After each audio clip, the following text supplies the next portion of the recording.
آج جب میں اس بلڈنگ میں انٹر ہوئی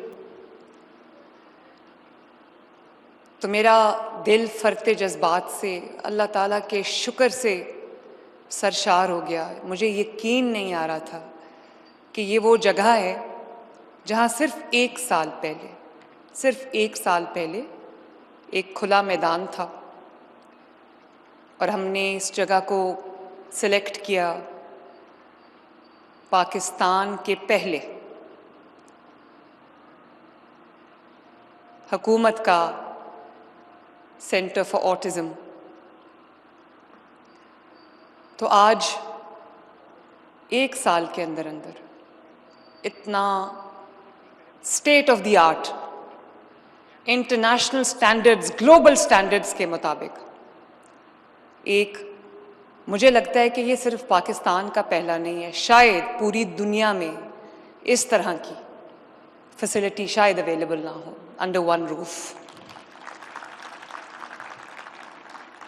تو میں پاکستانی قوم کو، خصوصاً پنجاب کے جو عوام ہیں اور پاکستان بھر میں جو آٹزم کے شکار بچوں کے والدین ہیں، میں ان سب کو حکومت کا پہلا state of the art autism centre functional ہونے پہ میں سب کو مبارکباد دیتی ہوں.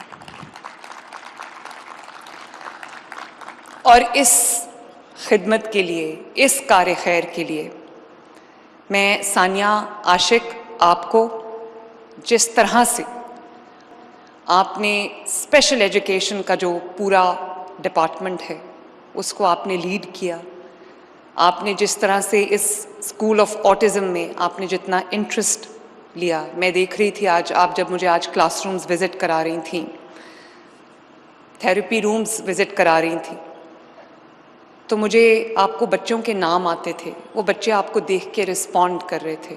تو مجھے اس سے احساس ہوا کہ آپ نے صرف آپٹکس پہ توجہ نہیں دی، صرف آپ نے بچوں کو دل سے اپنا سمجھا ہے اور آپ نے بچوں کو اپنایا ہے. اور صرف یہ آٹزم سینٹر تک آپ کی جو محنت ہے وہ ریسٹرکٹڈ نہیں ہے. پنجاب بھر میں ہمارے جو سینکڑوں سینٹرز آف ایکسلنس ہیں اسپیشل چلڈرن کے لیے، وہ آپ نے بنائے، ان کو انجام تک پہنچایا، ان کو بہترین فیسلٹیز دیں.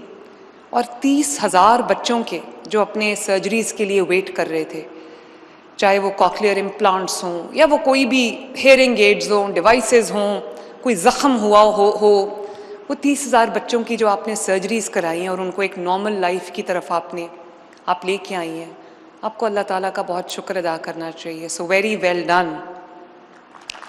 اور میں آج آپ کو یہ بھی کہنا چاہتی ہوں، ابھی وہ جو ایک آٹسٹک بچے کے دادا اور دادی مجھ سے بات کر رہے تھے، تو انہوں نے مجھے کہا کہ اللہ تعالیٰ نے آپ کو چن لیا ہے اس کام کے لیے.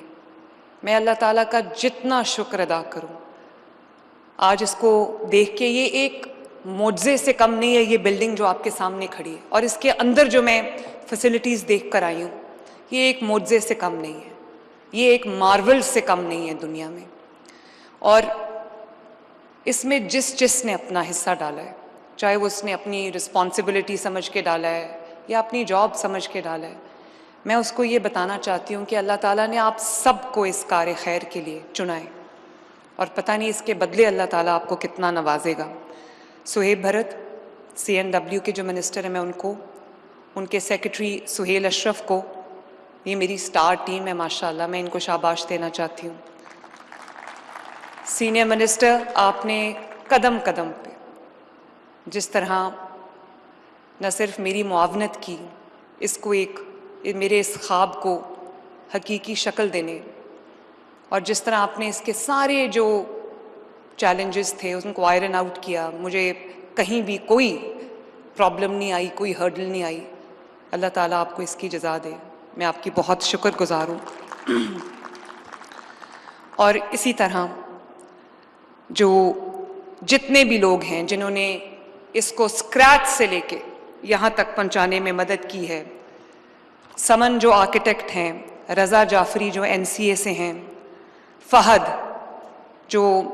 نوید جو CNW سے ہیں، اور موسٹ امپورٹنٹلی سیرا. Thank you for reviving our faith in humanity yet again. And not only us, not only Punjab, not only Pakistan, but the world should be proud of you. The world should be proud of you. Thank you very much.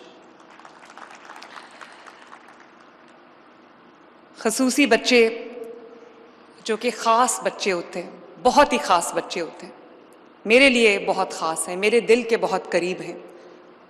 نہ صرف وہ بچے خاص ہوتے ہیں، ان کے گھر والے بھی خاص ہوتے ہیں، ان کے جو ماں باپ ہیں وہ بھی خاص ہوتے ہیں.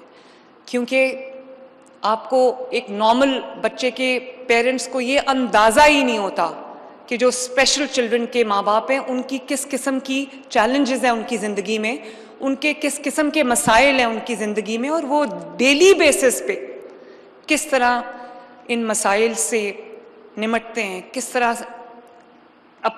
اپنی زندگی کا جو وہ چلاتے ہیں سلسلہ. مجھے کبھی میری اپنی بہن جو ہے چھوٹی، ایک ہی بہن ہے اسما، اس کا بھی سب سے بڑا بیٹا ابراہیم اب 18 سال کا ہے ماشاءاللہ، وہ بھی آٹسٹک ہے. تو جب وہ پیدا ہوا وہ بالکل نارمل لگتا تھا، اور کبھی یہ سوچ بھی نہیں کوئی سکتا تھا کہ وہ آٹسٹک ہوگا. تو وہ بھی آئی تھنک 2 یا 2.5 سال کا تھا، تو وہ ایک نارمل چیک اپ کے لیے وہ اس کے دبئی میں رہتی تھی، ڈاکٹر کے پاس گئی. تو ڈاکٹر نے نارمل جو اس کا چیک اپ تھا وہ اس کے بعد اس کو کہا کہ یہ آئی کانٹیکٹ کیوں نہیں کرتا. تو اسما نے کہا کہ پتہ نہیں کیوں آئی کانٹیکٹ نہیں کرتا. اس نے کہا کہ یہ میں ٹیسٹ اس کے لکھ کے دے رہا ہوں، یہ کروا کے آپ لے کے آئیں. جب وہ ٹیسٹ کروا کے لائے تو پتہ چلا کہ اس بچے کو آٹزم ہے. میں نے بہت اپ کلوز، بہت قریب ہو کر میں نے اس ابراہیم کے مسائل کو بھی دیکھا، میں نے ابراہیم کے والدین کے مسائل کو بھی دیکھا. اور ابھی جو ایک والدہ نے بات کی، میرا دل ہل گیا جب اس نے کہا کہ میں سوچتی تھی کہ میرے بعد میرے بچے کا کیا ہوگا. میری بہن جو ہے اسما، وہ ایک ریسورسفل انسان ہے، اس کو ریسورسز کی کمی نہیں ہے، لیکن وہ بھی یہ بات اکثر کہتی ہے کہ میں اپنے باقی 2 بچوں ماشاءاللہ نارمل ہیں، میں ان کو ٹرین کر رہی ہوں تاکہ کبھی اگر مجھے کچھ ہو تو ابراہیم کا خیال کرنے والا کوئی دنیا میں ہو. تو میں نے صرف کتابوں میں نہیں پڑھا اس چیز کے بارے میں، آٹزم کے بارے میں نے عملی زندگی میں اس کا بہت اپ کلوز اس کو دیکھا ہے، میں نے اس کو بہت کلوزلی آبزرو کیا ہے، اور میں اس کا حصہ بھی ہوں. میں خصوصی طور پہ ان والدین کے لیے جو اسپیشل افراد کے، اسپیشل بچوں کے والدین، جن کو صرف اسپیشل بچوں کے مسائل کا سامنا نہیں ہے، ان کو روز مرہ کے بھی مسائل کا سامنا ہے، جنہوں نے اپنے روزی روٹی کو، اپنے روزگار کو بھی دیکھنا ہے،